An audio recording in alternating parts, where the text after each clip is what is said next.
Hey guys, tonight we rise with the first light, not from our beds, but from the edge of eternity where the sky is still cool and painted in lavender, and the air smells faintly of honeyed air and dew. You're not standing on earth anymore. You're floating gently in the realm of the gods. And beside you, with bare feet dusted in golden pollen and robes the colour of peaches in full bloom, stands Eos, the dawn goddess. Her eyes are not quite open, not quite closed. And for a moment she hesitates. So before you get comfortable, take a moment to like the video and subscribe. Let us know in the comments where you're listening from and what time it is in your part of the world. Now dim the lights and let's ease into tonight's journey together. She lifts a brush made of phoenix feathers and with a languid wave across the sky lays down a ribbon of rose gold. Not much, just a taste. The birds start to stir in the trees down below, though not one of them can name the artist who painted their morning. And you float beside her, sensing the weight behind her stillness. This isn't a goddess rushing toward duty. This is a woman, immortal, yes, but not untouched by longing. She leans against the edge of the sky, like someone who used to love sunrises and now watches them with a sigh. You've heard of Eos before, haven't you? That minor deity with the fancy horses and the daily job. But standing here with her, you sense she's more than just the celestial alarm clock. She's the keeper of beginnings, and beginnings are often heavier than endings. There's a subtle shift in her breath. She doesn't seem sad, not exactly, but she carries the silence of someone who's lost something. Or maybe someone. A shadow flickers behind her golden hair. She doesn't speak of it yet, but your skin prickles with the sense that this dawn will be different. She walks forward, and you follow. Her sandals touch nothing yet. Flowers seem to bloom beneath each step, ethereal blossoms that fade before they fall. A wake of warmth curls behind her like steam rising from morning tea. Below, the world is turning slowly waking. Fishermen untangle nets. A baker yawns into his apron. A child tugs at a mother's sleeve, asking when the light will come. But it hasn't yet, not fully. And Eos, she hesitates. You look up to where Helios, her brother, waits with his flaming chariot. He's on pause, too, stalled at the horizon, squinting into the half-light. And far off to the west, Selene is fading behind pale clouds, her silver robes trailing like mist. The siblings of sky, locked in eternal relay, are out of rhythm today. And it starts here with Eos. You ask her, gently, because you can speak in this place, you realize, not with words, but with presence. What's wrong? Her answer is a smile, brittle and half-formed. Then she says, almost absently, I once loved the morning. Historians still argue whether Eos had full agency in her divine duties, or whether she, like many of the Greek deities, was caught in the endless mechanics of cosmic tradition. But standing here, you see the question isn't theological, it's emotional. She could light the world in an instant, but today she hasn't. And that means something. Beneath your feet, the rivers stall in their sparkle. Roosters hesitate. Worshippers blink up at the unmoving stars. And high above them all, Eos runs her fingers through hair that glows like a sunrise not yet born. You glance down again, down through layer after layer of shadow light to the city that waits for her light. They do not know what's coming, nor does she. But you feel it brewing, like thunder, like memory, like the scent of lilacs on the wind. The golden-haired herald of dawn has paused, and the sky, once obedient, fidgets uneasily beneath her silence. She stands still, barely breathing at the seam between stars and sunlight. The palette in her hands, a celestial brush of gold coral and warm blush, trembles slightly, as if it too is unsure of its purpose. You can't help but think it resembles one of those painters who stares too long at a blank canvas, unsure whether to create or to preserve the emptiness. She runs a finger along the rim of her horizon, trailing light that flickers but does not spread. It's not hesitation you're witnessing, it's remembrance. You watch her from a few paces behind. Eos, whose name once sang through Homer's verses like morning bird song, seems less like the goddess of renewal now and more like someone trying not to remember. But the wind is never kind to forgetting. From the east, a warm breeze rises and wraps itself around her, tousling her hair. And in that wind was that a voice, a man's. It's so faint you might mistake it for the memory of music. It hums like an old lullaby stuck between two notes. She closes her eyes. His name was Tithonus. The mortals used to whisper about him, you recall. The lover of dawn, the man so beautiful that even the immortal Eos fell for him hard, fast and foolishly. She carried him away to the east, away from war, away from time, or so she believed. You're floating beside her now, but your gaze drifts back, not to the sea or the city, but to the memory that burns just behind her ribs. She had loved him, and in that love had asked Zeus for a gift immortality for her beloved, and Zeus, being Zeus, had granted her wish, but of course she forgot to ask for eternal youth. Classic. Quirky side note, according to one fragment of lost epic poetry, Eos actually requested Tithonus be twice immortal, once in body, once in song. That might explain why some ancient poets insisted you could still hear him humming from the reeds. But now, centuries later, that beautiful man exists as something less than memory and more than corpse. Still breathing, still whispering, but no longer whole. Eos had carried him to a palace of rose-gold light, fed him nectar, sang him lullabies and watched him decay by degrees, skin like parchment, eyes clouded, voice reduced to rustling syllables, and yet alive. The gods are good at many things, reversing curses. Not one of them. You glance at her again, and her fingers are twitching now, as if reliving the sensation of braiding his hair, of placing flowers on a plate beside his bed, of watching him try to eat them. And the dawn, this one slips further behind schedule. Below the humans have noticed. The shepherds, usually halfway up the hills by now, stand idle. A flock refuses to move. Birds are confused. A temple acolyte tips her head, wondering if she missed something in the scrolls. Maybe there's a new feast day she forgot. Maybe this is an omen. Up here, Eos breathes in the warm breeze again, as if hoping it will carry him back. It doesn't.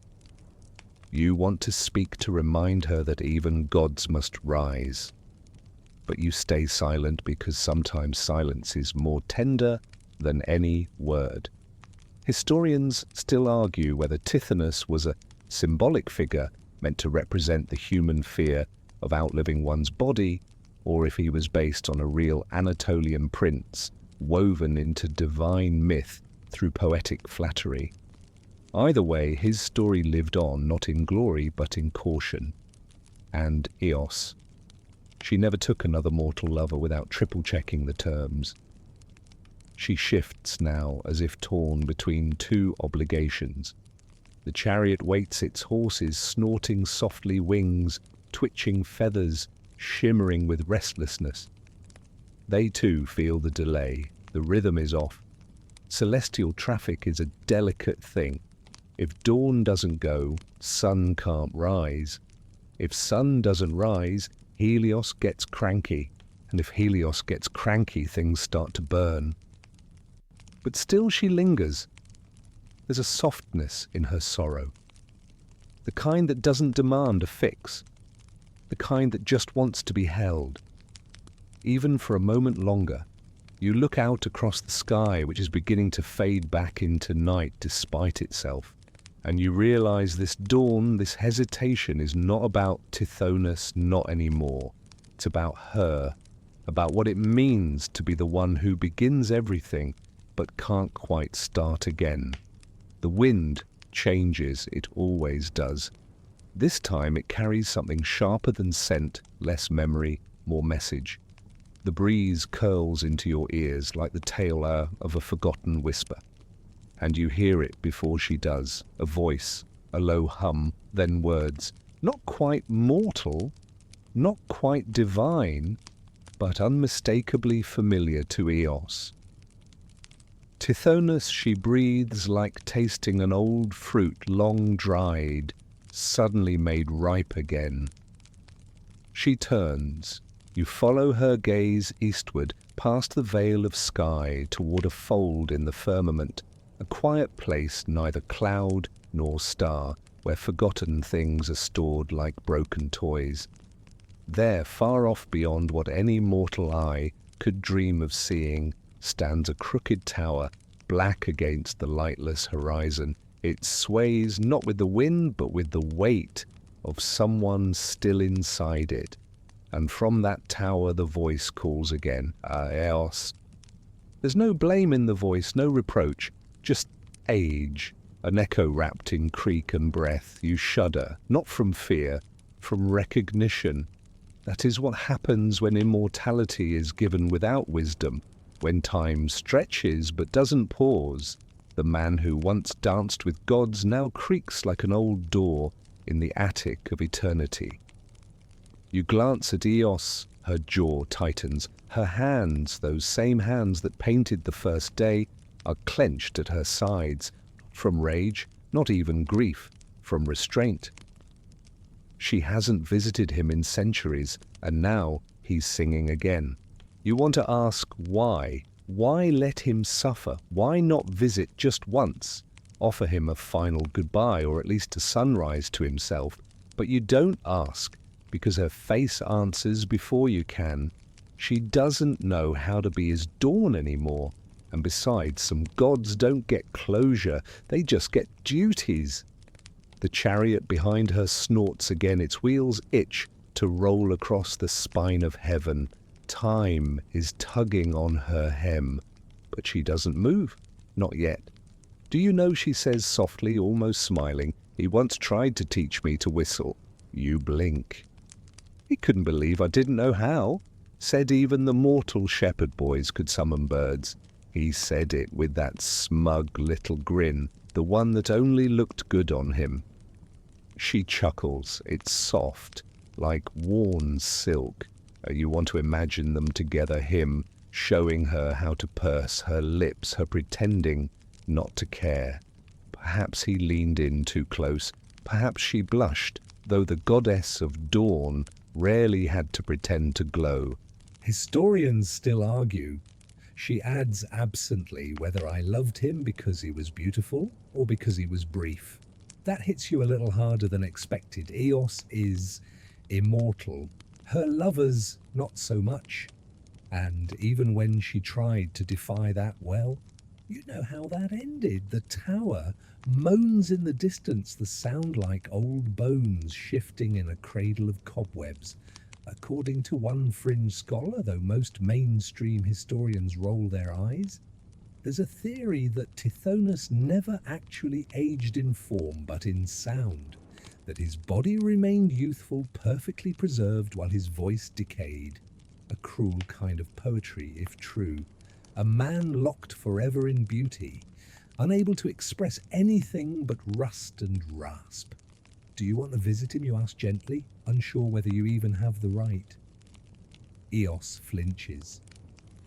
No, she says. Then after a long pause, yes, but not now, you understand, or at least you pretend to. Some dawns must be postponed. not because the world isn't ready, but because the one who brings them isn't. Down below, the mortals stir again. You can feel their confusion growing.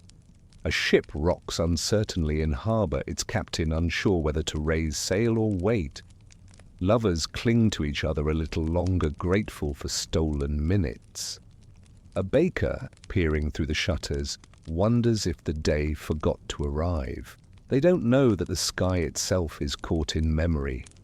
You and Eos stand there a little longer. The tower does not call again, but its silence says enough. The sky, still locked in its pre-dawn hush, begins to throb just slightly. Like the earth itself is holding its breath, unsure whether to exhale. Eos hasn't moved, and neither have you. You're beginning to wonder if this will be the day the sun never rises. She exhales, a long, trembling breath, one that smells faintly of hibiscus starlight and regret. Then she speaks again, calm, almost casual. I never meant to curse him, you know. You nod, but of course she didn't. The story is well known. Eos fell for Tithonus, that golden-haired prince of Troy, and couldn't bear the thought of losing him. So she did what any love-struck goddess might do. She begged Zeus to make him immortal. Zeus, never one to deny, drama agreed. But here's the twist. Immortality is not the same as eternal youth. You glance at her sideways. It's sort of like asking for unlimited battery life, you say, but forgetting to check if the device still works. She laughs, just once. A genuine laugh, low and breathy. Exactly, she says. And in that laugh there's something new. A gentler kind of sorrow. She begins to move, not toward the chariot, not toward the tower, but forward toward the very edge of sky, where light and dark still negotiate their daily exchange. You walk with her. She brushes her fingers along the horizon again, this time not painting, just feeling. Like someone skimming a hand over cold water, unsure whether to dive in. And then she says, "Let me show you something." With a flick of her hand, the clouds part, not dramatically, not like a movie trailer, but softly, like curtains in a childhood bedroom. And there it is, a garden. You blink. It's not on any map, of course. No ancient scrolls list its coordinates. No GPS would dare attempt it. This is the garden between light and time, a place known only to Eos and maybe a few forgotten gods who no longer bother rising for meetings. You follow her down a stairwell made of nothing but light. Each step you take leaves no print, yet you feel weightless and grounded all at once.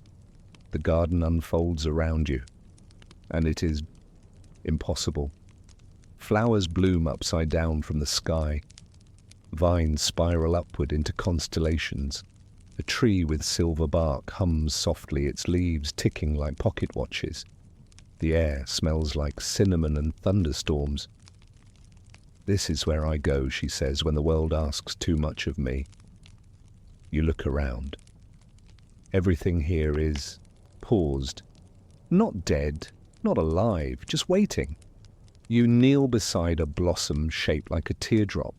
Its petals shift from violet to gold depending on how you breathe near it.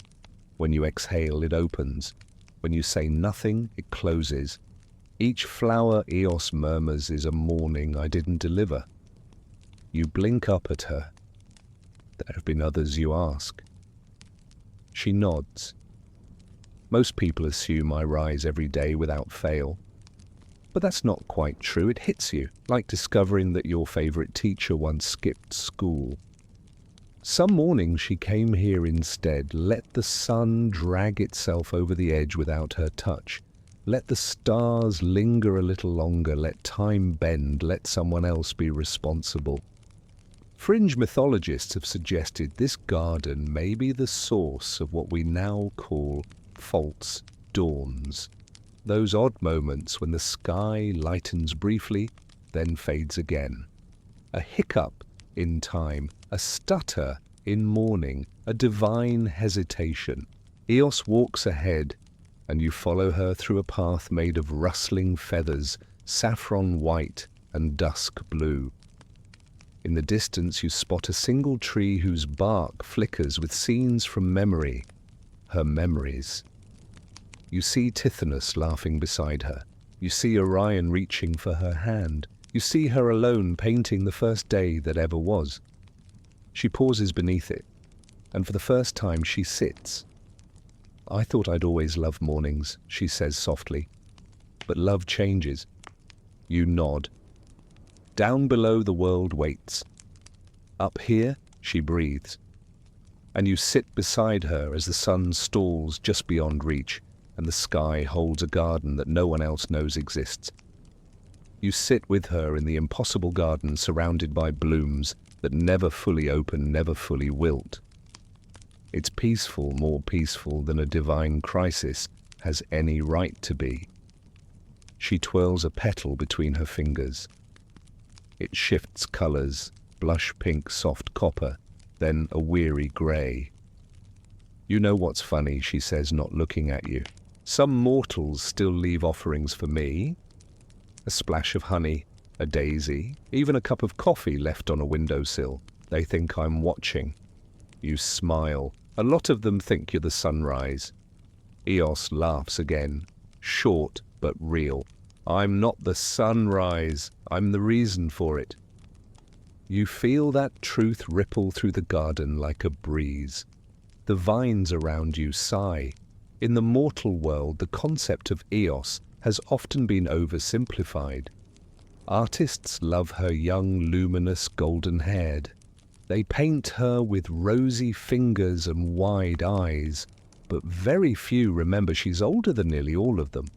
Older than most of the Olympians, she predates the Trojan War, predates Homer, predates Bedtime. And she's tired. "I used to rush to the horizon," she murmurs like a bride, late to her own wedding. She plucks a flower. It crumbles to dust before it can fall. And now, she shrugs. "Now I wonder what I was marrying." You don't know what to say, so you watch her. Behind you, the feathered trees begin to glow faintly, not with light, with time, little glints of seconds and minutes blinking in the leaves like trapped fireflies. Time, it seems, is always trying to sneak forward, even here. Eos notices too. Her eyes narrow just slightly. "We don't have long." You glance up. The sky has begun to stir again, gently, reluctantly, like a dreamer inching back toward the waking world. Helios is probably tapping his chariot wheels by now, impatient, half shouting into the void. "Where is she?" She doesn't answer. She takes your hand. It feels like holding warm silk soaked in candlelight. And then she shows you something. No gestures, no theatrics, just memory. It pours into your mind like warm rain the day she first saw Tithonus. He stood beneath an olive tree, humming tunelessly, trying to bait a bird into landing on his arm with crumbs. He was awkward. He wore a robe 2 sizes too big, and he smiled at her like he had no idea who she was. That she whispers was the moment. You see it now fully, feel it, a goddess pausing, a mortal grinning, the infinite stretching out before them like a welcome mat. You feel the fire of first love, the ache of knowing it will end, the foolishness of hoping it won't. And then suddenly you're not sitting anymore. You're standing beside her in the same orchard where they met. The sky is dusk orange. Birds chatter in fig trees. You see him, younger than you expected, sun-browned, barefoot, focused on nothing but the fluttering of feathers just beyond reach. She watches him. You watch her. Historians still argue, she says, her voice soft, whether Tithonus was mortal when I met him, or whether my love made him so. You blink. Isn't it usually the other way around? She grins. Exactly. This orchard, this illusion, this perfect pocket of memory, it starts to unravel at the edges, like a dream losing shape as you wake. You're back in the garden. And this time she's standing. The horses have come, 4 of them, rosy-winged mane braided with strands of gold thread and wild hyacinth. They do not neigh or stamp. They simply wait, heads bowed. The chariot gleams half in this world, half in the next. You feel the moment tighten. She steps forward, then pauses and says, "Not yet." You watch as Eos steps back from the chariot again. The horses don't protest, they merely blink long and slow like they've seen this before. Maybe they have. Maybe this isn't the first morning she's refused to ride. Behind her, the garden begins to dim slightly as though it knows its spell cannot hold forever. The tree of time ticks louder, each leaf a soft clink against the breeze. And still Eos delays. She turns toward the western edge of the garden.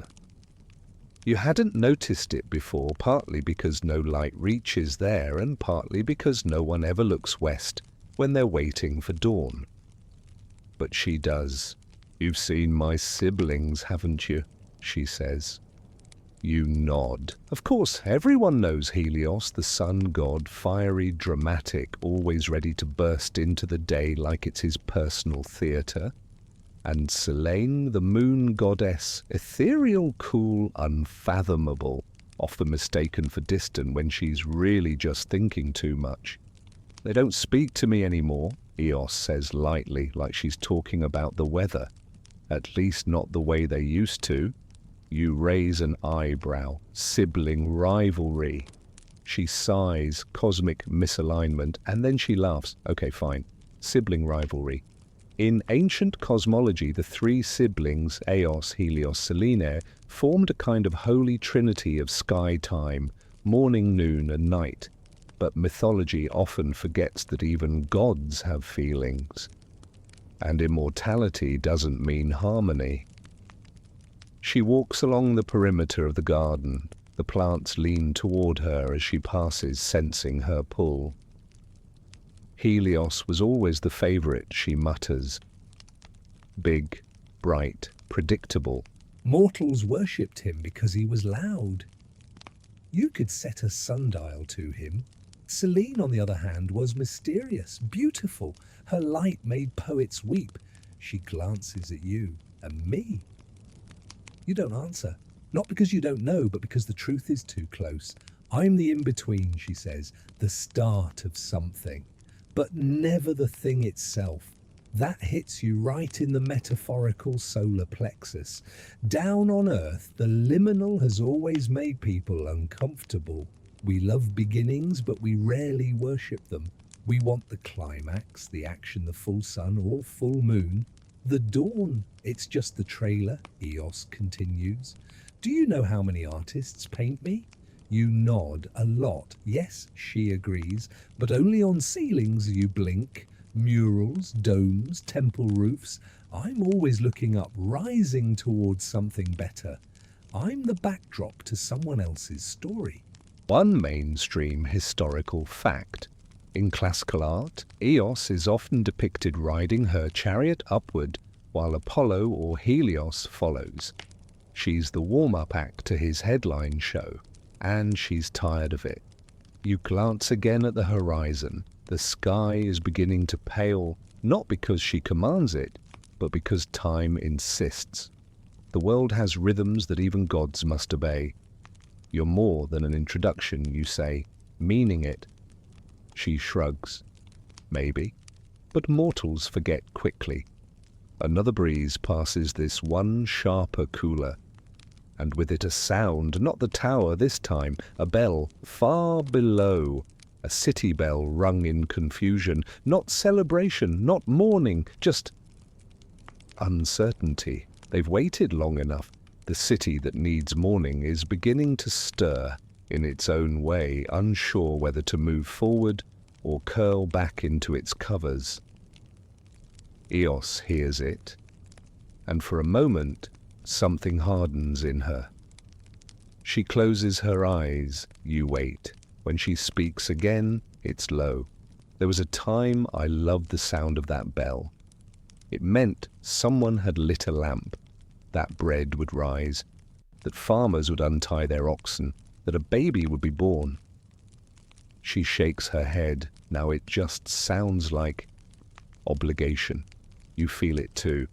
That strange shift when something sacred becomes routine, when love becomes duty, when dawn becomes just another checkbox. Historians still argue, she adds dryly, whether I am a Titaness or an Olympian, you'd think someone would just ask me. You smile. Well, which is it? She gives you a look. Depends on the decade. And just like that, the moment lightens again, but the sky does not. The sun still waits. The city below grows more anxious. And Eos remains. A faint pulse flickers at the edge of the world like someone tapping the dimmer switch on the sky. Not quite light, not quite shadow, just a confused breath between what was and what should already be. But dawn hasn't come because Eos hasn't moved. You glance at her.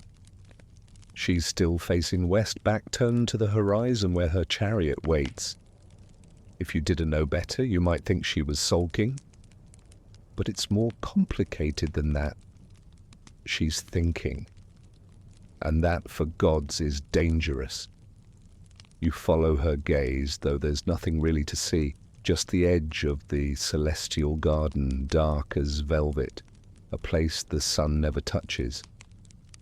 Do you know what happens when I don't rise? She asks quietly. You hesitate. Honestly, I figured Helios would just do it anyway. She chuckles. He would. Eventually. But without me, it hurts the world. You blink. I'm not just a pretty sky, she adds with a wry smile. I'm the thing that tells the world it's okay to begin again. And down below the world is confused. The city nestled in a bay shaped like a sleeping cat has begun to unravel.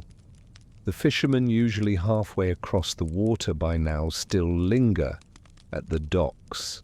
They squint into the grey sky, unsure if their timing is off or if the sky itself is playing trick.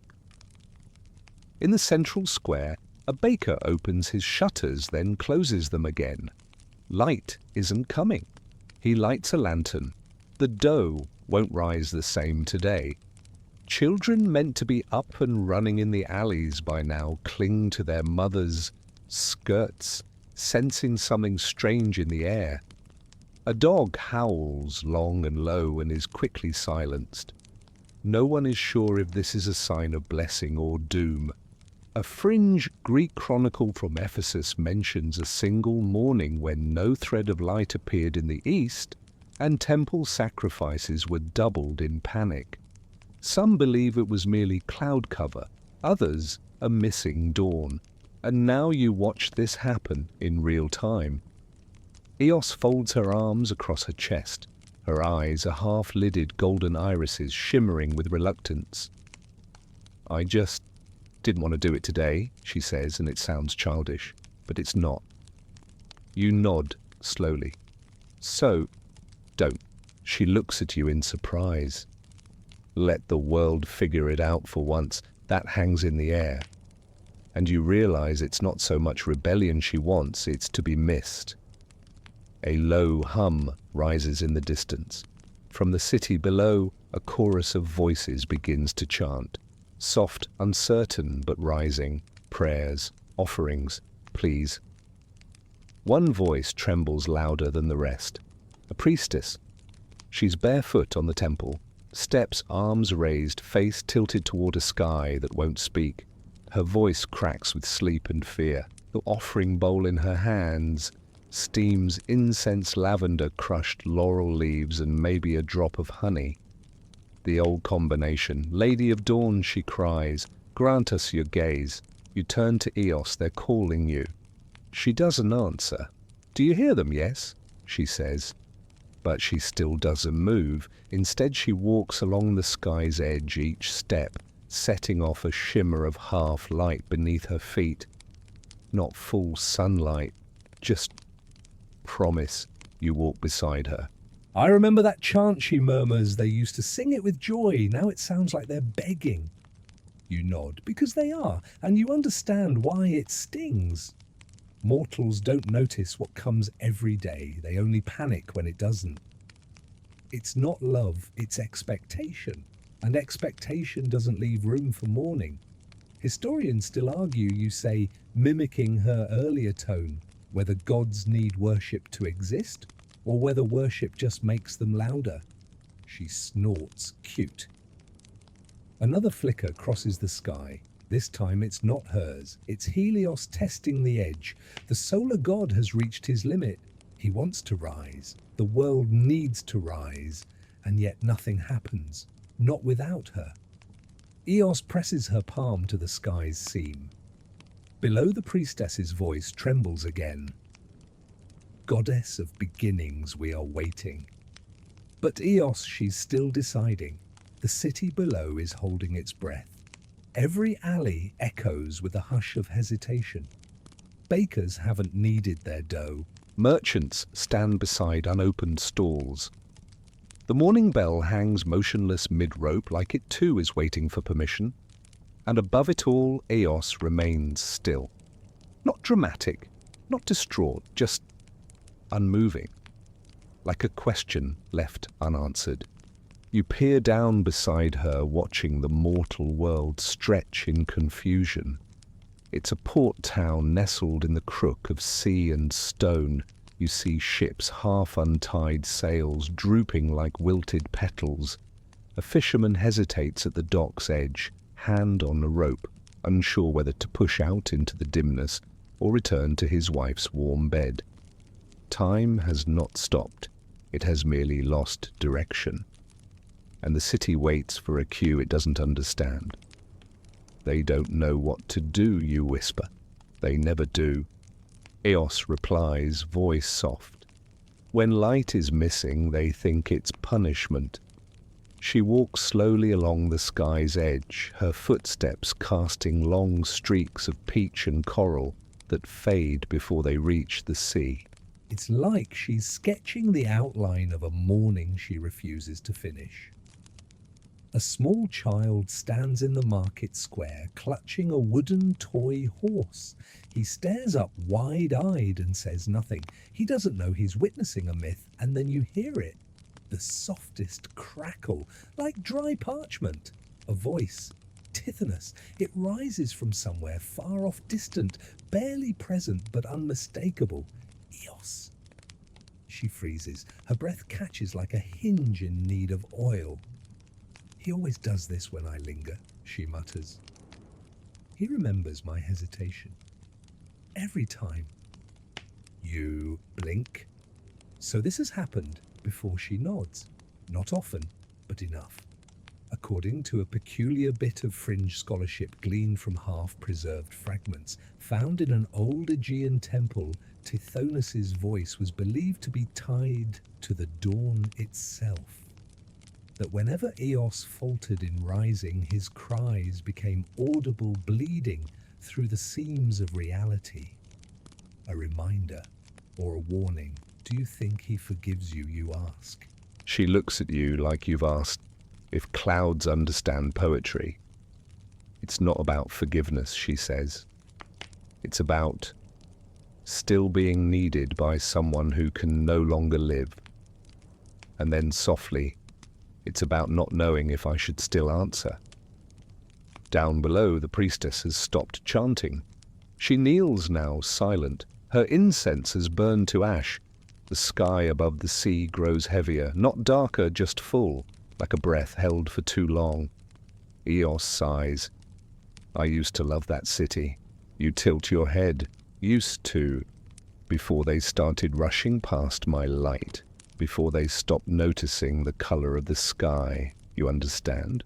Some mornings feel thankless, especially when you're the one painting them. She continues walking, and you follow her to the very edge of the celestial veil. From here you can see the whole curve of the world curled up, like a cat waiting for a scratch of sunlight. But the light hasn't come. Not yet. Historians still argue, she says slowly, whether I embody hope or inevitability. You glance at her. And what do you think you are? She hesitates. Both. A pause. And today, neither. Suddenly a sharp flutter of wings. Hermes. The messenger god bursts through the upper stratosphere like a comet in sandals. His golden eyes squint against the not-quite day. He slows when he spots Eos, lands lightly, flicks a speck of stardust from his sleeve. Morning traffic's backed up all the way to Mars, he says casually.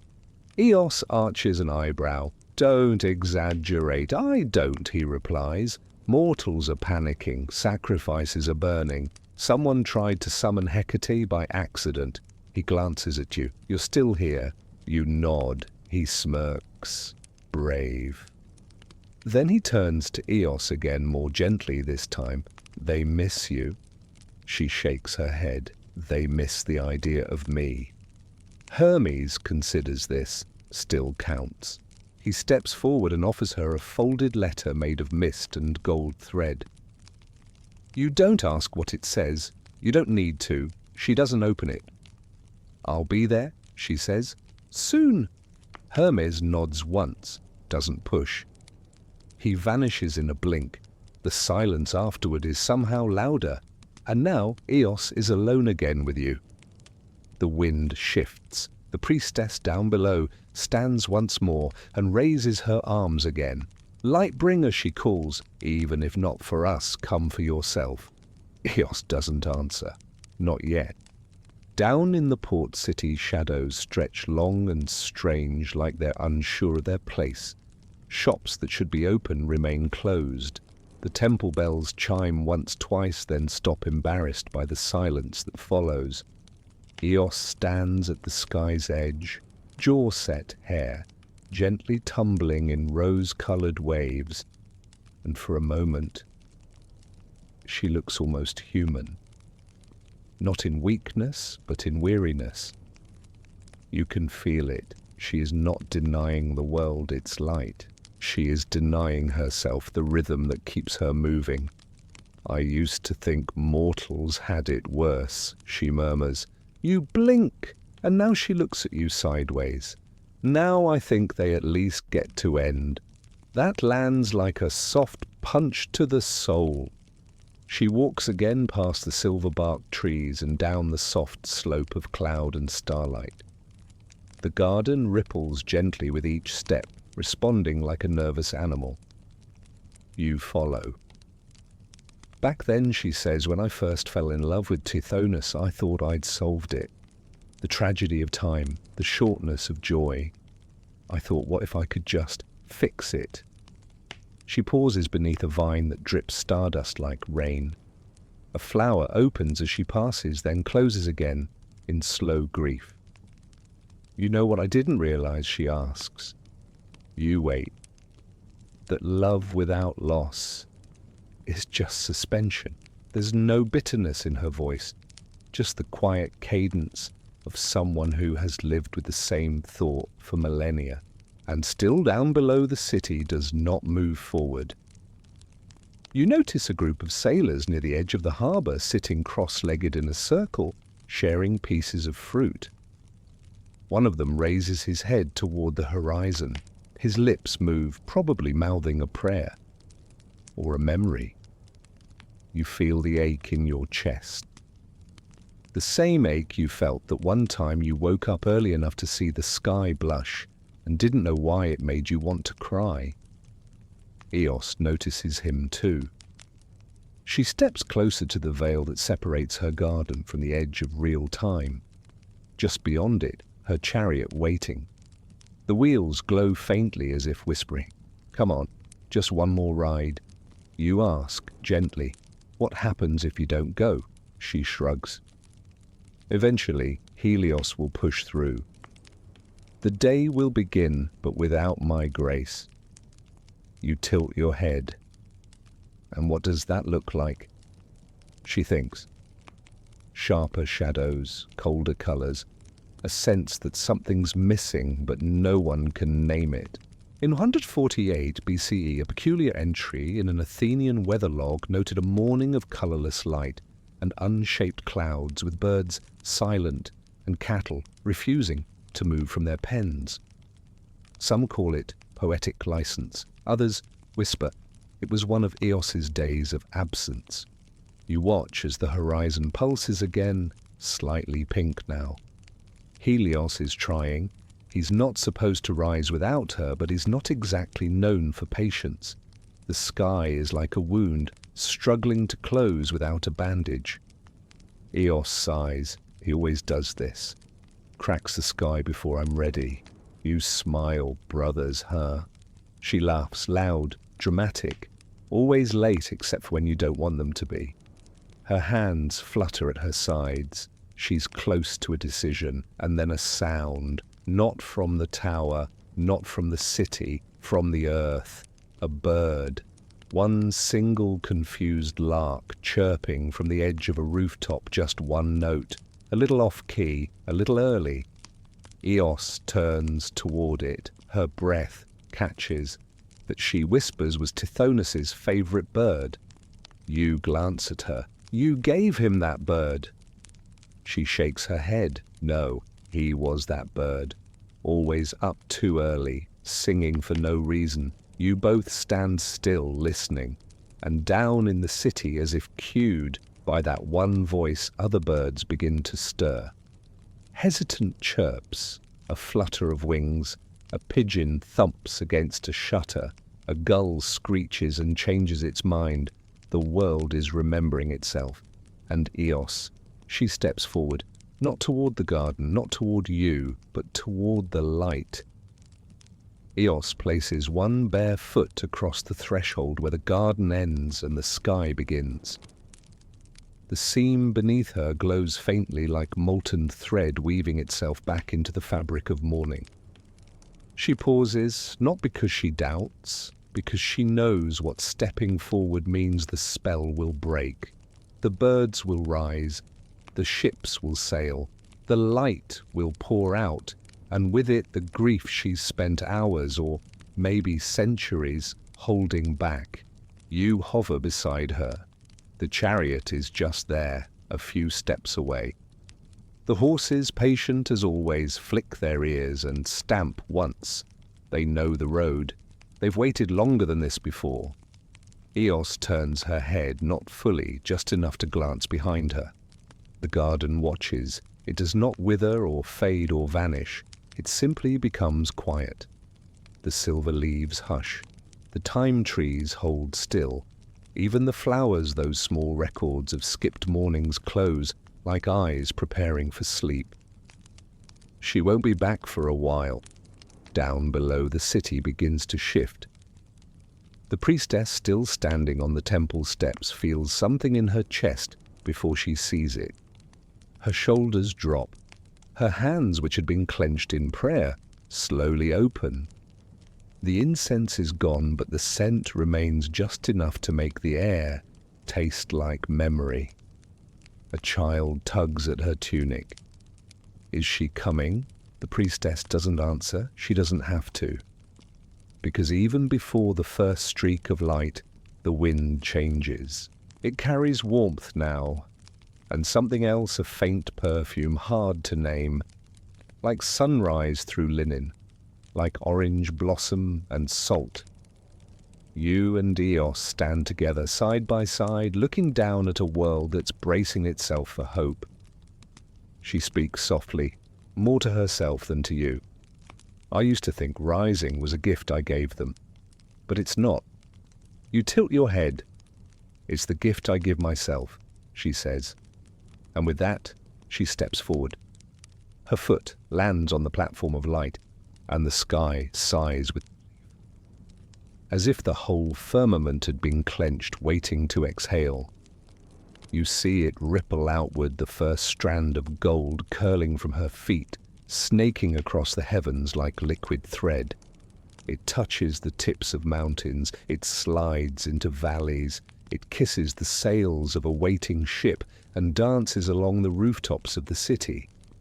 It is not bright, not yet, but it is enough. The priestess lowers her head. The baker opens his shutters again. This time he leaves them open. A dog stretches, yawns, and wanders toward the square. The world has restarted. One historical account preserved in a weather-beaten tablet near Knossos claimed that on certain mornings light came not with force, but with affection. The dawn, it read, did not burst through. She caressed the day into being. You feel that now.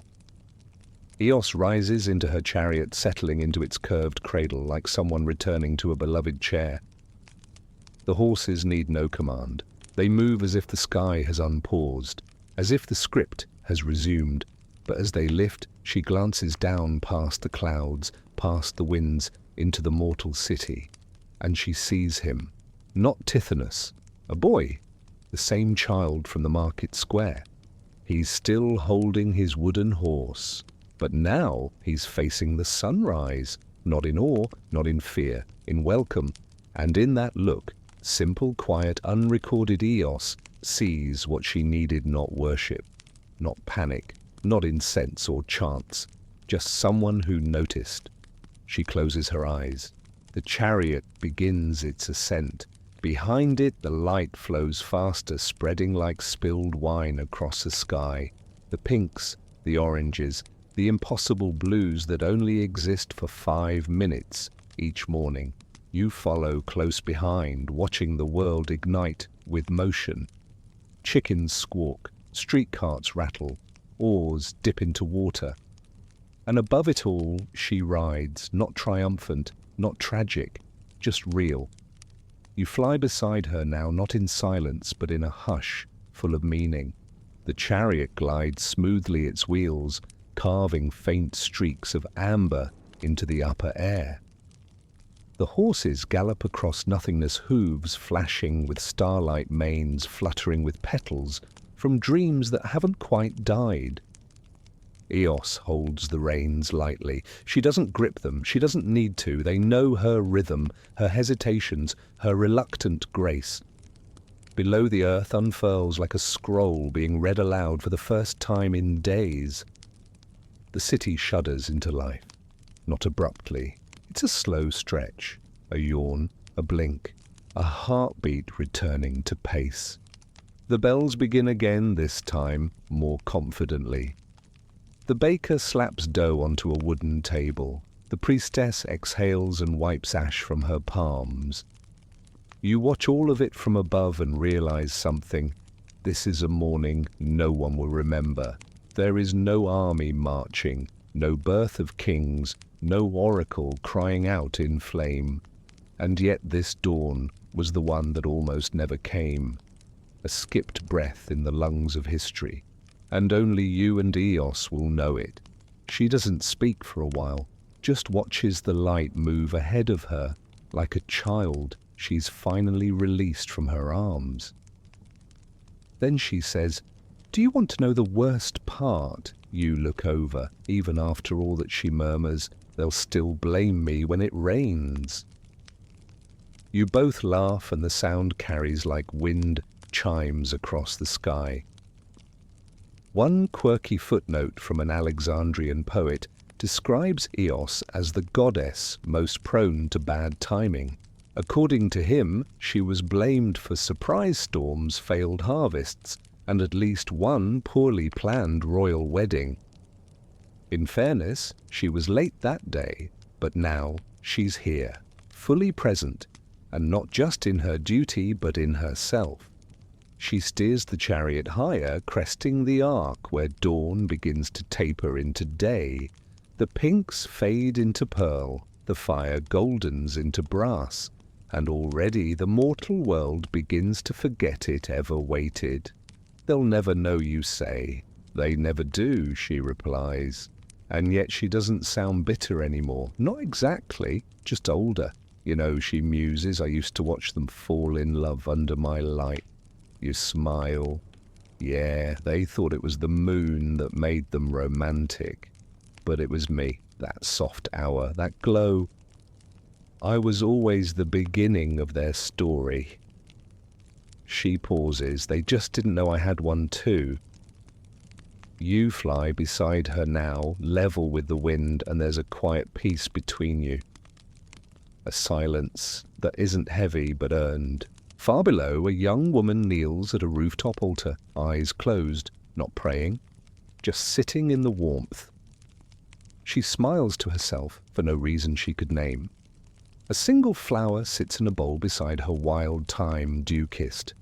A gift to no one, or maybe to someone. You catch Eos looking down at her just briefly. She reminds me of me, Eos says softly. Before or after the tower, you ask. Eos smirks, both. You glide together toward the edge of her domain. Soon the reign of daylight will belong to Helios. His fire already hums at the corners of your vision. And Eos, she's nearing the end of her watch. I don't always linger like this, she says. Some mornings I just get it over with. Light, ride, fade. You nod, but not today. She smiles. No, not today. Historians still argue, she adds almost playfully, whether I am truly a goddess or just a function of weather. You snort. I think you're more than weather. Thanks, she replies, mock serious. Next you'll say I'm not just a myth either, but you don't. Because you're not sure. Because maybe myth is what we call the truths we feel, but can't prove. And today, you felt her. The chariot begins to slow. Not abruptly, but with the practiced elegance of someone easing to a graceful stop, like a dancer who knows the final note is near. Eos leans slightly back, reins slack in her hands. She's not dragging time, just letting it land. Behind her, the sky now glows full gold. The soft pastels of early morning are gone, replaced by the assertive hue of late dawn. It's not hers anymore. Helios is close. You feel his presence first, not in form but in temperature. The heat sharpens at the edges. The clouds, so gentle moments ago, begin to burn off like fog in a mirror. And Eos lets him come. You don't get along, you ask. She smiles, but it's tight. We used to, when we were young. There's a long pause. Before he believed the day belonged to him. Ah, sibling dynamics, even divine ones, remain charmingly familiar. Selene and I used to dance, she says, back to back. Her moon would fade, just as my colours rose. We had a rhythm, a quiet understanding, and now she doesn't speak much anymore. She lets the stars talk for her. You float beside her, watching the colours shift. The city below is fully awake now. There's smoke from chimneys. Water carts rolling through stone streets, fishermen hauling up nets filled with glinting silver. No one looks up, they rarely do, and yet Eos doesn't seem to mind. This morning she says I gave them silence, I gave them pause, and now they move again. You glance sideways. That sounds like power to me. She snorts softly. It sounds like parenting. According to one obscure Orphic hymn, Eos was seen not only as the bringer of light, but the instiller of motion, the breath that turns stillness into rhythm. Scholars debate whether this interpretation has roots in ancient agricultural cycles or is merely poetic overreach, but here above it all it feels correct. I wonder, she muses aloud, how many wars I've started. You blink. Oh, not on purpose, she adds, but think about it. Armies march at dawn. Kings issue decrees as soon as the light breaks. Revolutions begin when shadows are weakest. You think of the battles you've read about, the drums, the horns, the terrible beauty of first light gleaming on steel. And her light was always there first. "Do you ever wish you could take one morning back?" you ask. She doesn't hesitate. "Yes, the one before Troy." You say nothing, because you know what she means. The ships in the harbour, the 1,000 sails catching her light, the young men smiling with borrowed courage, the sea catching fire beneath their oars, a sunrise to remember and regret. She notices your silence and shrugs. But who gets to know how their light will be used, historians you offer? She snorts, liars with scrolls. You both laugh. Far behind you the garden has faded from sight. Not vanished, just folded back into its pocket of not quite time. It will wait for her. It always does. But today she doesn't look back. Ahead, Helios approaches his own chariot already forming from flame and radiance.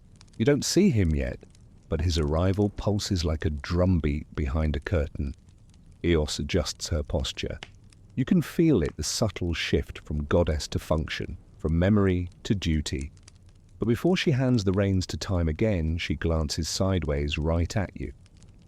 "Did I do enough?" she asks. You pause, and then you let the world feel your absence. She nods, quietly, and smiles. "Then maybe I'll do it again," she whispers. And the sun now close, swells to meet her. The handoff happens without ceremony. No flash of trumpets, no divine exchange of scepters, just a flicker of sky-soft gold giving way to searing flame. Helios doesn't slow as he takes the reins of the day. He never does, that's not his way. He charges in like a headline, like a deadline. Eos doesn't look at him.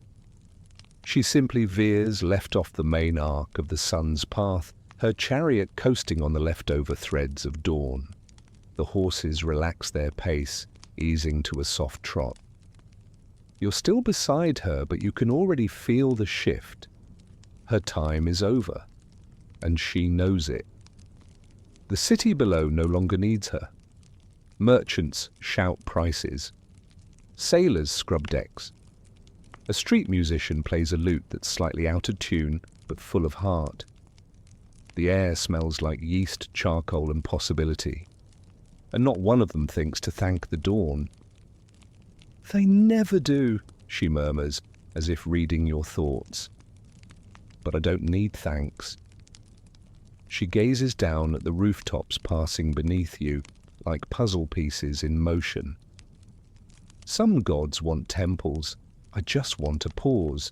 One heartbeat, one breath, where someone feels the morning before they start using it. You glance sideways. Did you get one today? She doesn't answer, but her smile says yes. You coast with her over hills now, and the city fades behind you. Farmlands stretch below, golden with wheat and humming with life. A man bends to water a bean sprout. A girl carries a bundle of linen across a narrow bridge. A cat watches all of this from a sun-warmed stone. And Eos. She watches them not like a deity surveying her kingdom, but like an old friend checking in. "There's one place I always go," she says, "before I rest." You raise a brow. You rest. She grins. You think the moon just resets itself. She turns her chariot, slightly heading north now. The horses respond with a gentle surge. You pass over rolling hills and lazy rivers, and eventually there it is. A lake. Small, perfectly round, like someone dropped a single tear into the land and forgot to wipe it away. The water is still. Not glassy, not glittering, just still. She descends, and when the chariot lands near its edge, the horses fold their wings, grazing silently on morning mist. You step down with her, your feet making no sound on the pale grass. She walks to the shore, kneels, and touches the water with 2 fingers. It ripples gently, not outward, inward. And in the reflection you don't see her face. You see Tithonus, not as he is now, as he was. laughing, shirtless, hair a mess, a smear of honey on his cheek because he refused to eat carefully even when being watched by a goddess. She doesn't cry, she just nods. Sometimes I think I remember him more clearly than I remember myself. You sit beside her. She doesn't speak for a while, just watches the image fade back into water. Historians still argue, you say, keeping your voice soft, whether Tithonus loved you or just what you gave him. She exhales. Maybe both. You watch her hand hover above the surface. I don't go to him, she admits. Not because I can't, because I wouldn't know what to say. You want to ask, why not let him go, but you don't. Because the truth is, gods are immortal, but their regrets are even more so. Eos stands. She brushes off her knees. The sun is high now, too high for her to linger. The colours have faded. She looks less like dawn and more like memory. She turns to you. Come on, she says. I'll show you the place where time forgets to count. You follow her not because you need to, because she invited you. And because, like the rest of the world, you've started to remember what it means to feel the morning. You follow her along the shoreline where reeds sway gently and dragonflies drift lazily in the warming air. The lake narrows into a small stream, then curls upward, yes, upward, as if gravity politely stepped aside for the goddess of dawn. Eos walks without effort, her feet leaving no prints, only warmth. You're not walking so much as drifting beside her. The rules are different here. This path doesn't belong to the world of clocks. Where are we going, you ask? She glances at you with a sly smile. To the place I go when I don't want to be anywhere. Naturally. You pass through a stand of silver-leafed trees whose trunks hum with a deep, almost musical vibration. Not a tune, just a low frequency that makes your bones feel aware of themselves. At the end of the grove, a clearing opens bigger than expected, bathed in soft amber light. The ground is covered in moss that glows faintly, and at the center, suspended between two impossibly tall stones, is a swing. Just a swing. Ropes braided from starlight, a plank of warm dark wood smoothed by centuries of use. Eos steps toward it. This, she says, is the place where time forgets to count. She sits barefoot and lets herself sway. You join her on the grass, settling into the glow. It's not like sunlight, more like the warmth you feel in a quiet room after laughter has faded but hasn't left. No one knows this place, she says, eyes half closed. Not Hermes, not Helios, not even Selene. It's mine. She pushes gently off the ground with one toe, and the swing moves not fast, not high. Just enough to remember what momentum feels like when it doesn't lead anywhere. When I come here, she says, I don't have to be a goddess. You tilt your head, then what are you, just someone who wakes up too early and feels too much? You lie back in the moss. And for a long time, neither of you speaks. Then, softly, she says, I used to think I needed to be necessary to matter. The words hang in the air like mist. But this morning, she continues, I realized maybe I can just be. Without lighting the sky. Without painting the horizon. Without rushing anyone into their lives. You nod. You paused the world. She smiles, eyes still closed. And the world survived. There's something profound in that, something few gods dare to test. You glance at her swing. Did you ever bring Tithonus here? She shakes her head. No, I think if I had, he might have stayed human. You want to ask how that's possible, but you don't. Some places shouldn't be dissected. They should be felt. A single breeze passes, lifting the edges of her robe. The scent of saffron and honeysuckle follows. Historians still argue, she murmurs, whether gods like me ever get lonely. She laughs softly. They never ask us. You watch the sky dim ever so slightly. Not the coming of night, just the passing of morning's edge. The part where people stop noticing the light and begin chasing the day. They'll forget today, you say. She nods. That's what they do, but you won't. No, she says, eyes opening, I won't. She stops the swing with her heel and stands brushing moss from her skin. It's time, she says. For what? To leave the world to itself. To let it carry on without being reminded of me. She walks toward the edge of the clearing and pauses. Wanna come see what happens when the sky doesn't have a plan? You grin. Lead the way, and the two of you vanish into the light that's neither morning nor memory, just in between. The path she takes now isn't carved from light or cloud or anything. You can name it, simply happens beneath her steps, as if reality is willing to rearrange itself just to accommodate her pause. You follow through that shifting corridor where nothing has edges and the air feels like a song halfway through a note. Eos glances back at you. Don't try to name this place, she warns, smiling.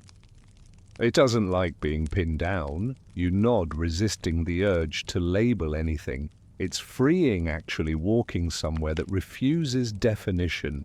You pass no landmarks, no sun, no stars, just the idea of moving. Where are we now, you ask?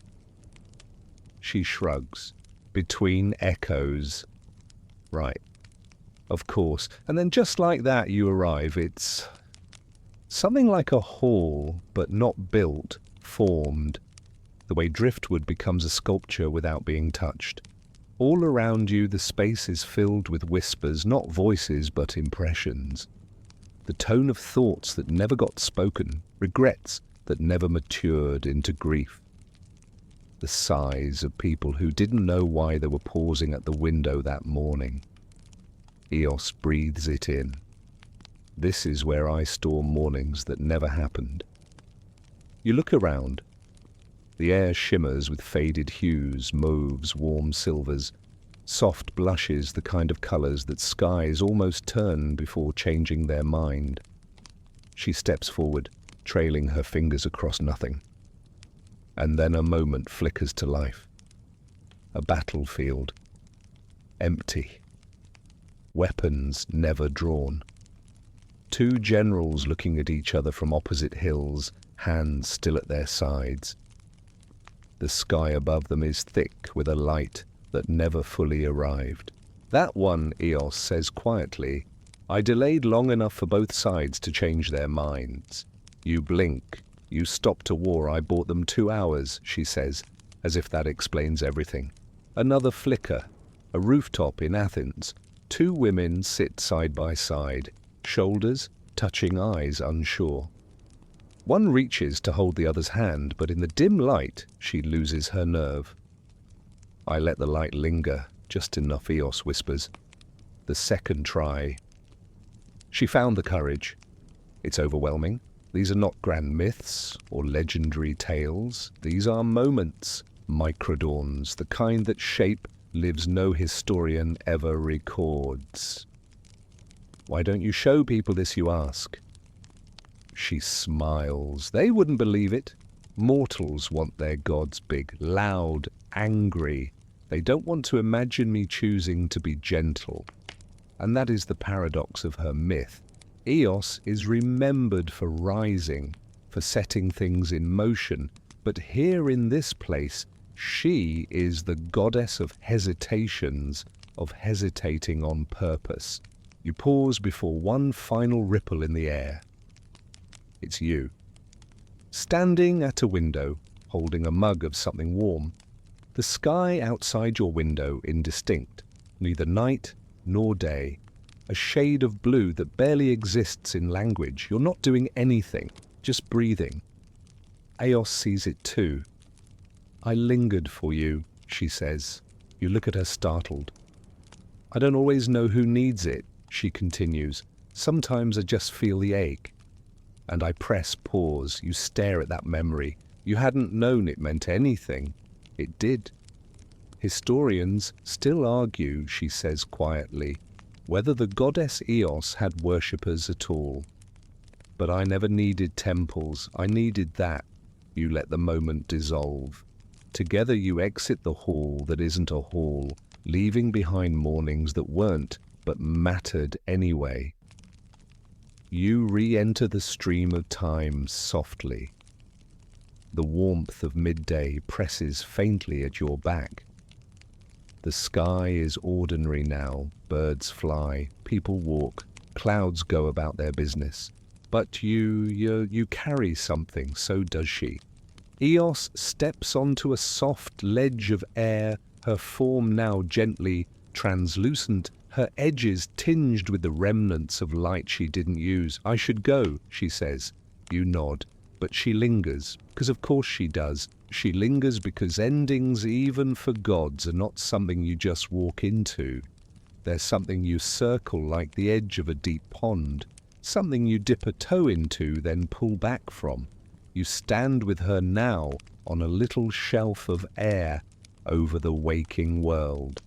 It's nearly noon below. The sun-high children running barefoot across courtyards, laundry flapping like tired flags, traders shouting about apricots and coins. And Eos, she watches none of it. Her gaze drifts upward toward a sky that no longer belongs to her. It's funny, she says quietly. They think of me as the beginning. But sometimes I wonder if I'm just the reminder that something else is about to begin. You look at her. Isn't that what beginnings are, you say? She raises an eyebrow. Philosopher now. You smirk. Spent enough time with a goddess and it rubs off. The wind shifts around you gently as if testing the edge of your moment, but she doesn't move. I'm not supposed to be up here this long, she adds half to herself. Usually by now I've vanished, faded into some golden smear along the horizon. You glance around. What happens if you don't fade? Her voice softens. I become a ghost. You pause. A ghost of dawn. No, she says, eyes half-lidded. A ghost of who I could have been. That lands heavier than expected because you realize that even goddesses have versions of themselves they never got to be. Not because of punishment, but because of repetition, routine, the weight of always being needed in the same way. Have you ever thought about not coming back, you ask? She turns slowly, and for the first time her face is unreadable. I've thought about letting the sky figure itself out, she says, just once, to see what they do without me. You feel the pull of that possibility, the beauty of being missed, the terror of being forgotten, the ache of being free. And maybe that's the real myth that immortals don't crave escape. I once heard, she says, that every day the first few seconds of light decide the tone for the entire sky. You nod, and if you skip those seconds, she shrugs, then maybe chaos, or maybe nothing. A thought drifts between you. If Eos disappeared forever, would the world stumble or adapt? She doesn't answer, but she doesn't have to because she's here. Still, choosing. Another historical tidbit surfaces in your mind in some rare Akkadian texts. Eos isn't just described as the bringer of dawn, but as the decider of when it starts. Not fixed, not forced, chosen. That might explain the irregularities, the mornings that feel heavier or brighter, or like they're dragging their feet. Maybe those were the mornings she almost didn't come. And still she always has. You glance at her again. Her outline glows faintly now. She's beginning to shift, Not vanish exactly, but dissolve gently back into the atmosphere. Where do you go after this, you ask? She exhales through a smile. Somewhere soft, somewhere quiet. You rest, I remember, she says. She steps backward. The light around her brightens. The lines of her body blur slightly like watercolor touched by breath. And you realize this is it. Her exit. Thank you, you whisper, though it sounds small. She hears it. And with one last look, a look that holds centuries of beginnings and every regret she never voiced, Eos disappears. No flash, no bang, just a warm shimmer like a hug you didn't know you needed. And the sky it doesn't notice. But you do. You're standing alone now. Not in some divine realm or suspended dream space, but in what feels like ordinary air. Real sky. Real time. The world has resumed its rhythm without her. But something's different. The warmth of Eos still lingers like the glow of someone who just left the room, or the warmth on a chair after someone's been sitting there. You feel it behind your ribs, soft as a pulse. Below you, noon has arrived. But it's not sharp, not blinding. There's a gentleness in the sunlight that wasn't there yesterday. A softness in the shadows. You wonder if anyone else notices. Probably not. The world as always has already moved on. A courier runs down the street yelling about a grain shipment. A child trips over their own feet and erupts into laughter. Somewhere a bell rings out of time. Life goes on. But now you can't help seeing it differently. You hear it in the pauses. You feel it in the spaces between sounds. In the way one woman holds a door for another and says nothing. In how a man lingers a little too long with his fingers on a windowsill, unsure whether to close it just yet. They don't know they're echoing her, but they are. You drift downward just enough to feel the pull of gravity. Not strong enough to land, just enough to remind yourself that the world is still here, still heavy, still spinning, still worth showing up for. You sit for a while on the edge of a rooftop, legs dangling, watching the day unfold. And slowly, gently, memory begins to slip in. You remember that morning, your morning, the one that Eos showed you, where you stood at the window, mug in hand, not ready yet to be awake, not ready yet to feel anything. But something about the light made you stay a little longer, made you breathe deeper, made you not rush. You didn't know it was her, but now you do. She was there. A pause you didn't understand. A softness that didn't ask to be noticed. That you realize is the shape she leaves behind. Not a monument, not a thunderclap. A memory you only recognize after it's already passed. You glance east, toward the place where dawn begins. It's bright now, midday bright. No trace of her in the color, but you feel her. And maybe that's the point. Historians still argue. You whisper to no one whether she vanished or chose to become invisible. Either way, she's in the fabric now, in the slow breath before decision, in the hesitation that saves you from a mistake, in the way light spills into a room just before you look up, and in you. She placed something in your chest before she left. Not an answer, a question. What would you do if you could pause time not to escape it, but to feel it fully? You close your eyes, and for a moment you imagine the next time you see her, not in the sky, but in a moment. A pause, a breath, time rolls forward. Not in leaps, not in bounds, but like honey poured over warm bread, slow, inevitable, and oddly comforting. The world, unaware of how close it came to waking without a dawn, continues to hum along. You drift now, not quite flying, not quite walking, just moving, carried by the residue of Eos's presence, like pollen floating after the wind has passed. And somehow you find yourself circling back, not to the city, not to the lake, but to the tower. Yes, that tower. You hadn't realized how near it still was. Or maybe it had followed you, or maybe you never really left. The crooked silhouette juts upward from the mists of forgotten time. It leans slightly now, as if even it is weary from holding eternity in its belly. The stone is dark, vine-choked, silent, but not dead. You hesitate, then descend. The wind here is quieter, like it's listening instead of speaking. You land at the base of the tower, and the air changes. It thickens not with heat, but with memory. The kind of memory that clings to your ankles like wet sand. You step through the doorway, it doesn't creak, it exhales. Inside the walls breathe, not literally, but they do seem to contract slightly as you enter, as though acknowledging you, inviting you, or warning you, or both.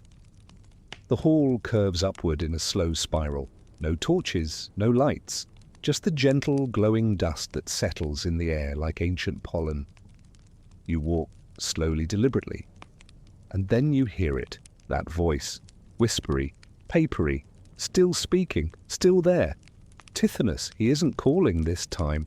He's talking, not to you, to her. His voice, thinned by centuries, drifts down the staircase like music from a broken harp. I saw your light today. You hesitated. You always hesitate when you remember. You climb the steps. I hope the pause helped.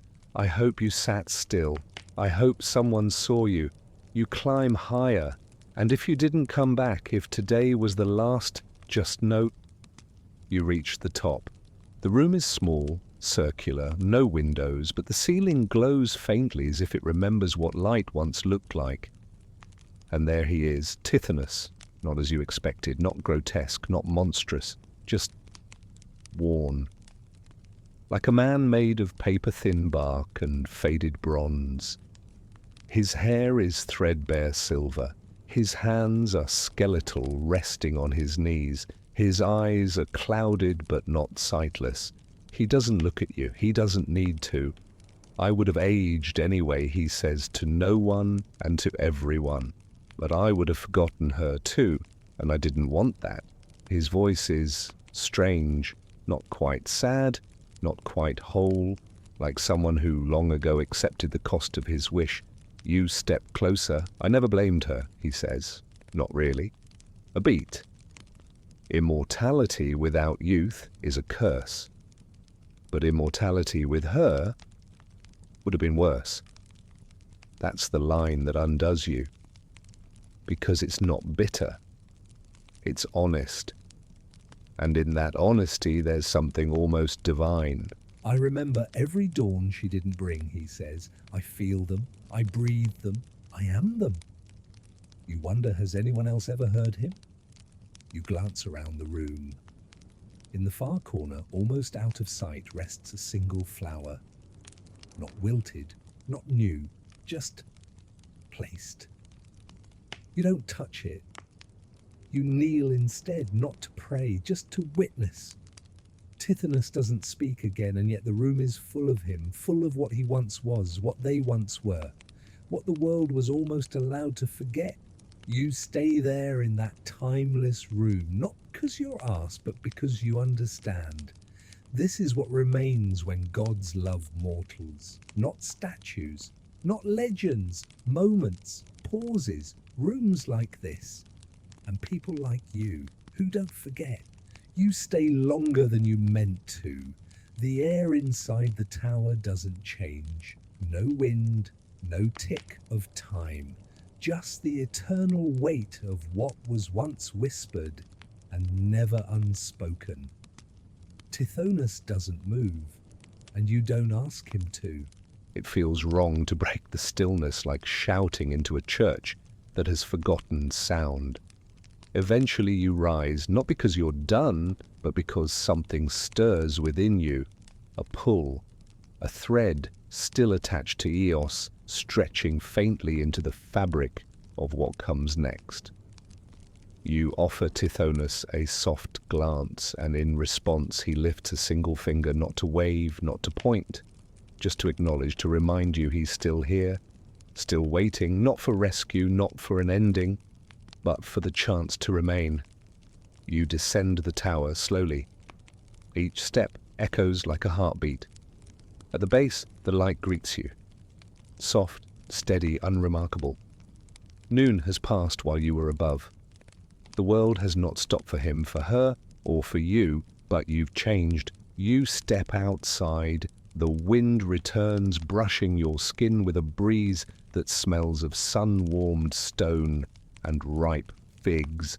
You're back in the world now, fully, but everything feels tilted, not broken, just subtly rearranged. And standing there in the doorway, you understand something unspoken.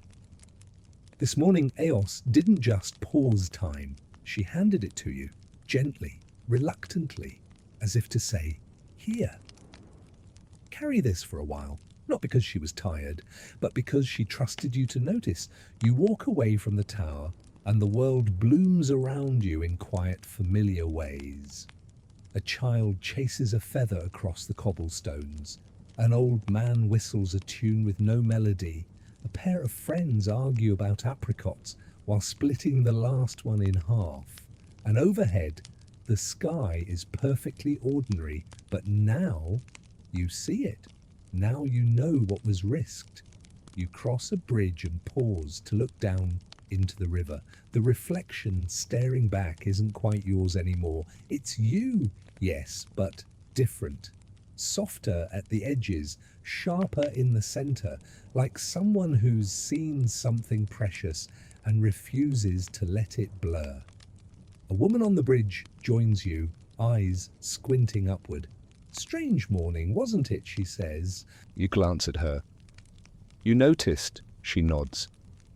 The light felt unsure. You smile, that's one word for it. She shrugs and wanders on, humming something faintly familiar. And there it is, the proof. Someone else did feel it. Maybe not clearly, maybe not consciously, but enough to remember. And that's how it starts. Not with temples, not with thunder, but with a whisper that lives quietly in the back of someone's mind. A day that felt different, a dawn that didn't rush. You walk on, letting the day carry you now. Your feet have direction, as though you're not sure where they're headed. Maybe toward someone else who forgot how to begin. Maybe toward a pause someone else needs.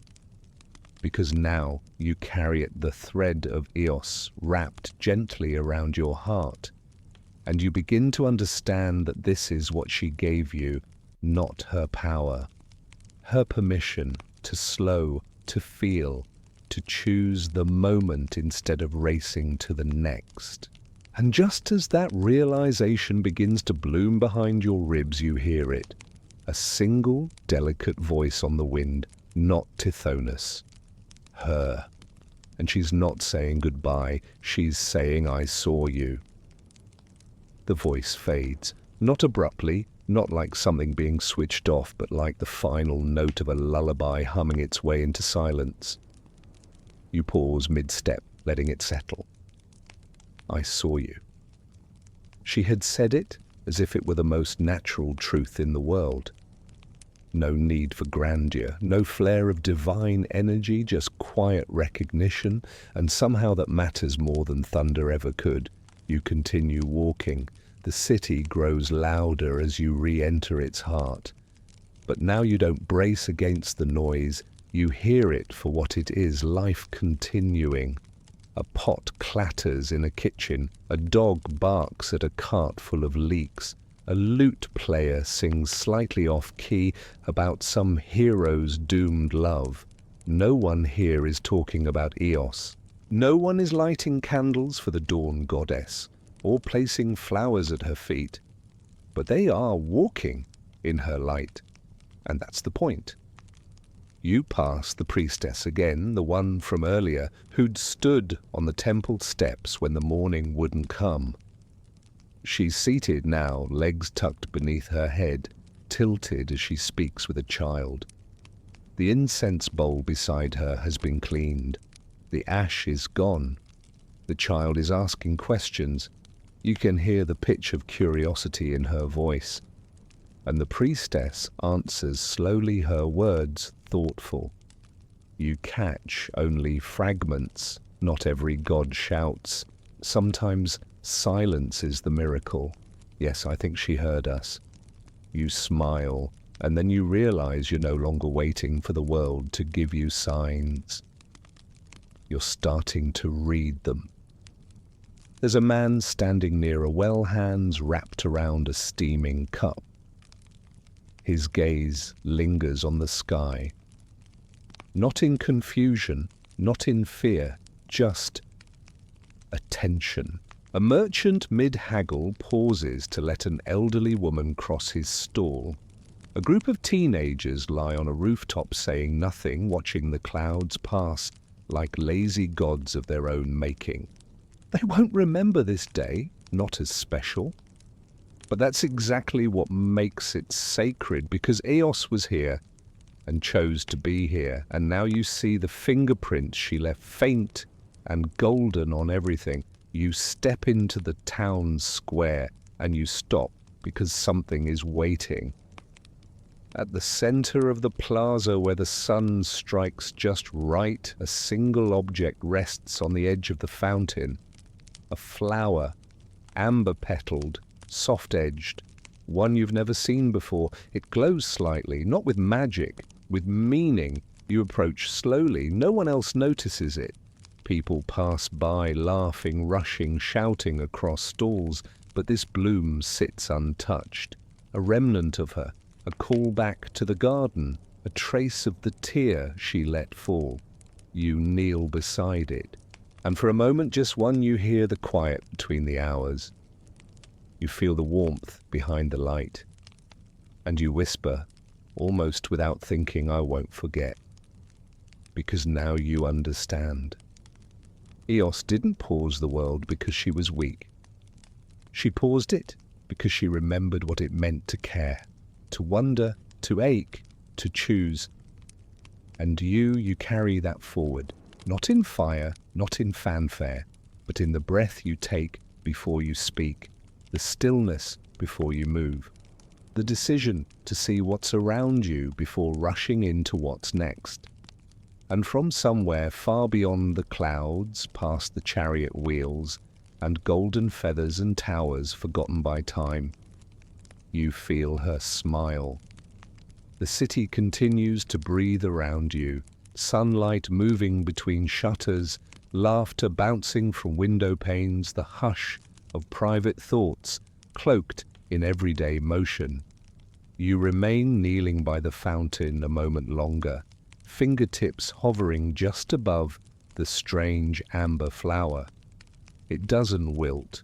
It doesn't sparkle. It simply is steady, quiet, alive, and in its stillness it mirrors her. You don't pick it. Somehow that feels wrong. Instead, you rise and leave it there, a wordless gift left for whoever next pauses long enough to notice something soft. And now you walk again. The streets no longer feel like corridors of chaos. They feel like arteries pulsing with people and pattern. Some walk fast, others slow. Some talk to themselves. Some press their fingers to their temples, like they're holding something in place. All of them are becoming. You're not watching them with detachment anymore. You're part of the rhythm now. And just when you begin to forget you're searching for something, you find it. A wall. Faded whitewashed plaster. Bare except for a smear of golden light across its center, like someone had once painted it with sunlight and then stopped mid-stroke. Below it, scrawled in charcoal, are 7 barely legible words. She rose. Even when she didn't want to, you feel it again. Her. That old ache, the one too many mortals mistake for apathy, when really it's the weight of showing up. You touch the words lightly, the wall is warm, the city begins to sing in the background, wheels clattering over stone, birds interrupting each other in song, a vendor reciting the names of peaches like poetry. But in your mind, there's still the hush of her garden, the breeze between the trees, the silver bark that shimmered with memories not recorded in scrolls, not etched in temple stone, but stored in the breath of those who remembered to pause. You find a bench tucked beside a fig tree and sit. The shadows dance around your feet, and you wonder, how many mornings have you lived through without truly arriving in them? How many moments were handed to you like unopened letters, stamped in gold but tossed aside in the rush towards something louder? You think of Eos, of the swing suspended in timeless air, The tower still whispering into a room no one visit, the reflection of Tithonus young and laughing in water that doesn't remember itself, the bloom in the plaza, and you realize she didn't just give you a story, she gave you a lens.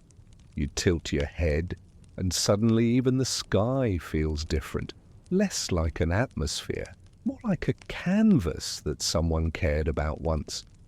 Historians still argue, you murmur to the fig tree whether Eos had the power to stop time. You smile. They don't know the half of it. Because she didn't stop the world, she reminded it to start slowly. Later that afternoon, as the sun tips ever so slightly westward, you feel a shift, not in temperature, not in mood, but in something deeper. Something in you you've been walking for what feels like years and seconds at once. Through markets and alleys, through overheard laughter and forgotten silence. Every face you pass holds a thread of the dawn you witnessed. Most don't realize it, but you do. And now, drawn by nothing more than instinct, you find yourself climbing a staircase. Not a grand one, just a spiral of stone tucked behind a half-open gate, half covered in ivy. The kind of stairs people walk without noticing where they lead. But you follow. And at the top, a rooftop, flat, warm, empty, and waiting. You step into the open space and the wind greets you like an old friend. The air is thinner here, not from height, but from honesty. The kind of space that asks nothing and gives everything. You cross to the edge and sit. Legs dangling. Arms draped over your knees, and then nothing. Just being. You don't reach for your pocket. You don't check the time. You don't run through your to-do list. You just sit. The world carries on below. A woman unrolls a carpet in a courtyard. A cat stalks the shadow of a pigeon that isn't there. A child whispers a secret into a clay jar, then seals it and buries it beneath a peach tree. And still you sit. It's not meditation, not...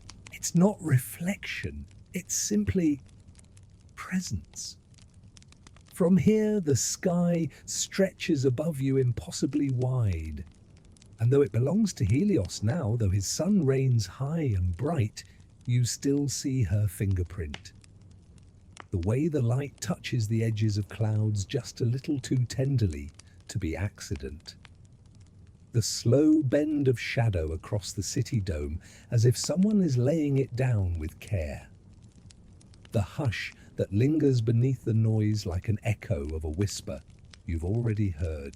You close your eyes, and you see the garden again, the flowers blooming in reverse, the swing, the tree made of hours, the moment she said, "Want to come."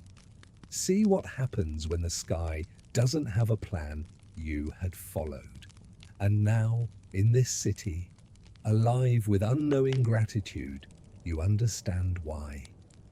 Eos didn't just hold back the sun. She let you hold a morning. She gave you pause, not to stop your life, but to feel it again.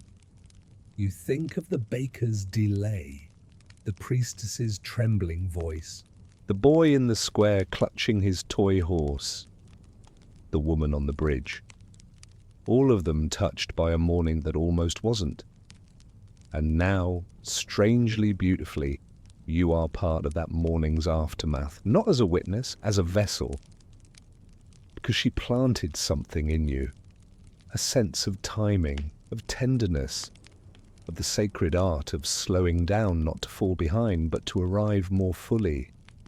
And so you whisper aloud to no one in particular, I will remember. A breeze stirs your hair, the sun warms your cheeks, and from somewhere just at the edge of hearing you think you hear her reply. A hum, a laugh, a sigh, or maybe it's the sky itself, but it sounds like, that's all I ever wanted.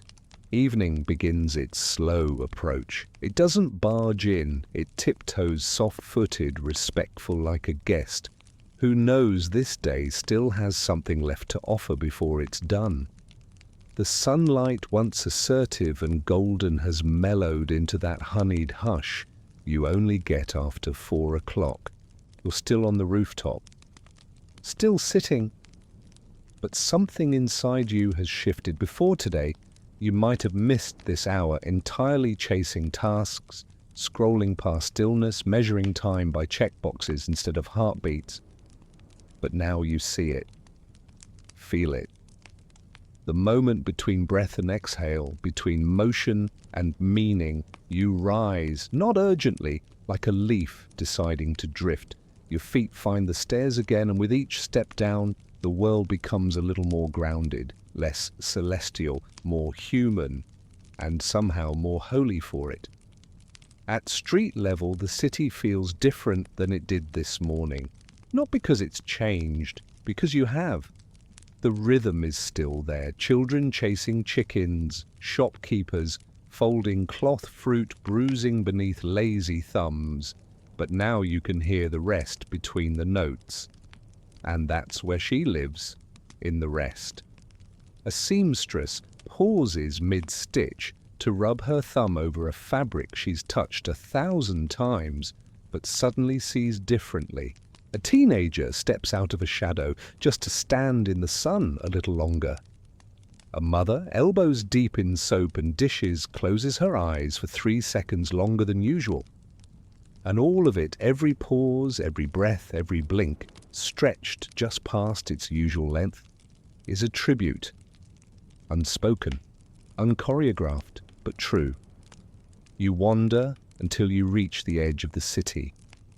No walls here, just open land breathing green and gold. You sit beneath an olive tree, its trunk twisted like an old man's smile. The leaves shimmer with late daylight. You lean back, spine against bark, and for a while you simply watch the sky change. No expectations, no anticipation, just presence. You think about how this all began. Eos, a hesitating hand, the garden of skipped mornings, Tithonus aging without end, whispering to a sky that can't forget. Her laughter, her swing, her choice to rise again, not out of obligation, but because she remembered the value of being seen. You reach into your pocket. Your fingers close around something you didn't know you had. A petal, amber-hued, paper-thin, almost warm. You smile. Because of course she left you something, not to keep, just to carry. The sky begins to dim now, indigo brushing in from the east, a quiet herald to Celine's reign. Somewhere beyond the clouds the moon is stretching. Soon she'll arrive, and the world will shift again. But you're not in a rush, because once a goddess paused, the world, not with thunder, not with decree, but with a single decision to feel instead of function. And that decision rippled right into you, and now, maybe, through you. Historians still argue. You murmur whether the dawn goddess was real. You tilt your head. She's real in every moment we choose not to rush. A breeze passes, a bird calls once, then changes its mind. and as twilight prepares its arrival, you lie beneath the olive tree, the petal still warm in your hand, and let the day finish slowly. Dusk has arrived, but it does not chase you. It greets you like a friend leaning in through a window, quiet and curious.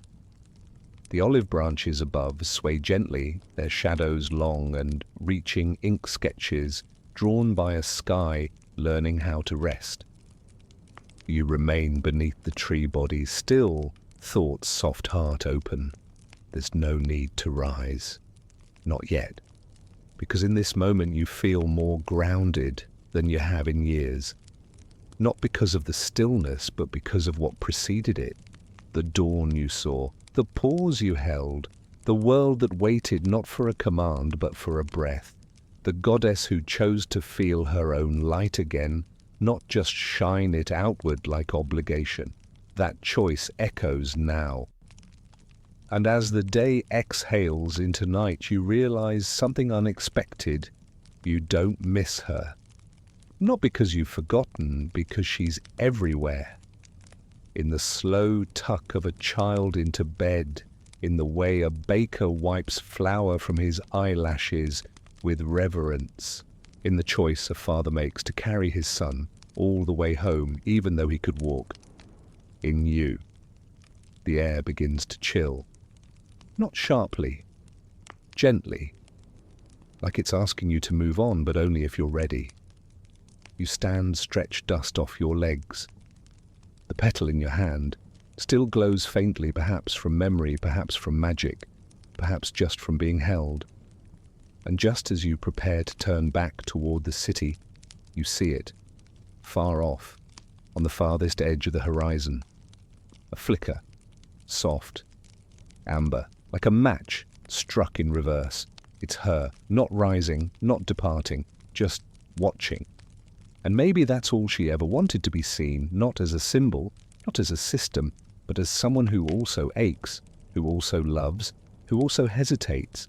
You lift the petal gently and the wind carries it from your palm, not quickly, not far, just enough to remind you she's still here and always will be.